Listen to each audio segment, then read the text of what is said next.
அன்பார்ந்த மாணவர்களே, உங்கள் அஸ்வத் அகாடமி யூடியூப் சேனலுக்கு அன்புடன் வரவேற்கிறேன். இன்றைக்கி நாம் பார்க்கக்கூடிய some 11th class maths example. எடுத்துக்காட்டு 10.27 x = at - y = a × 1 - cos t dy / dx கண்டுபிடிக்கணுமா?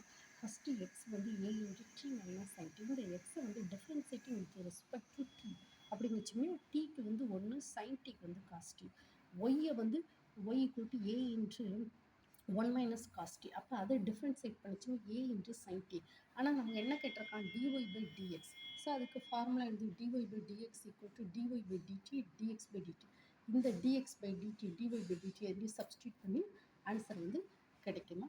ஓகேம்மா, இதை பற்றின ப்ரீஃபான வீடியோ என்னோடய அஸ்வத் அகாடமி யூடியூப் சேனலில் நான் போட்டிருக்கேம்மா. அங்கே போய் நீங்கள் ஸ்டடி பண்ணிக்கோங்க. அஸ்வத் அகாடமி யூடியூப் சேனலில் 10th class maths, 11th class maths, +2 3 maths example sums, exercise sums எல்லாம் போட்டிருக்கோமா. அங்கே போய் ஸ்டடி பண்ணிக்கோங்க. ஓகேம்மா, தேங்க்யூ ஸ்டூடெண்ட்.